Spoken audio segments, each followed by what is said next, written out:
that I don't think enough people are talking about. Well, the first thing is that what was just announced by the Colorado Republican Party is they're going to try and do all of the legal maneuvering available to turn their primary into a caucus so that you don't need a ballot, so they can do a caucus instead and choose their nominee via the caucusing system instead of the primary system. So, if they can't win legally, they're going to change the rules, which is just, par for the course. But here's the thing, is that regardless of whether or not he can be on the primary ballot, so let's say they switch to the caucusing system, and via the caucusing system, the GOP says, the GOP of Colorado then says, well, he's still our candidate, he's still our guy, we love Donald, rah, rah, rah.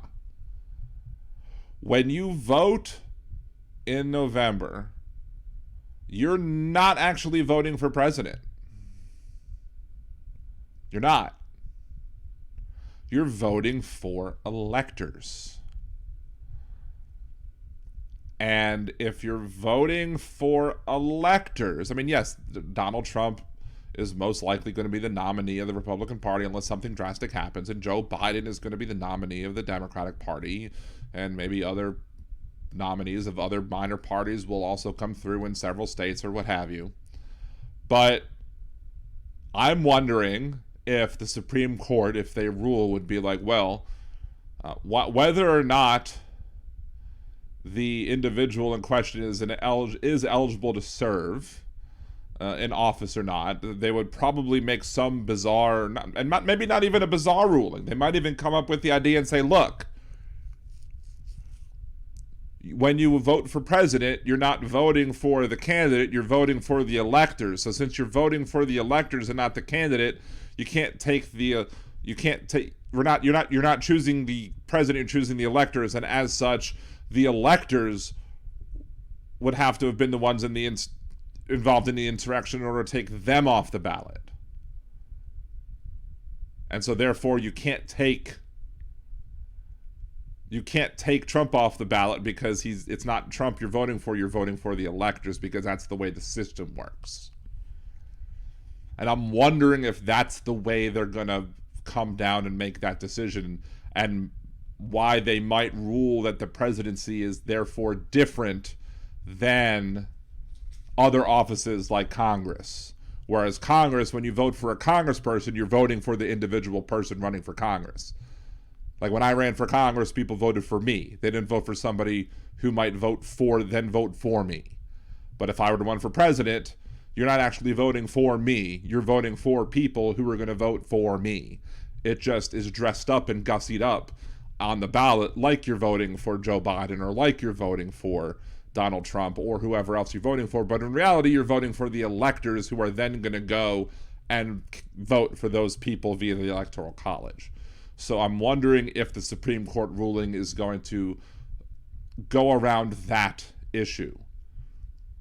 And if that's the way they go, then they would probably then argue the only way that you could prevent somebody who is an insurrectionist from being president would be either to impeach him and remove him that way, or to not elect him.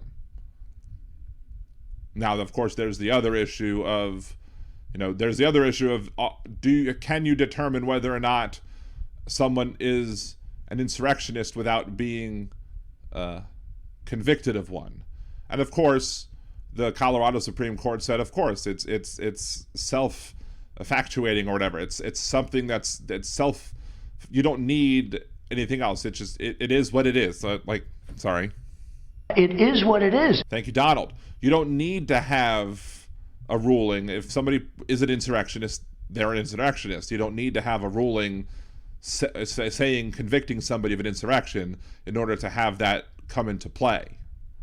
Like, you wouldn't have needed a judge to come in after the fact to say, hey, this person who wants to be in Congress for the former Confederacy and now for the southern states took up arms against the United States, and therefore we need to put him on trial before determining whether or not he can serve. No, the policy would have been, no, you fought against the United States, you took up arms against the United States, you can't sit in Congress. Done. That's the end of the story. You're not eligible, period. Now, whether or not the Supreme Court is going to buy that, that's another thing. But even if the Supreme Court were to rule that you don't need to have a conviction of insurrection charges in order for the 14th Amendment to apply to prohibit somebody from serving in federal public office for committing an act of insurrection, I still think they might, especially if it's Alito. I don't know. Maybe it's not. Maybe it wouldn't be Alito. Maybe Alito would be too dumb to come up with that. I don't know.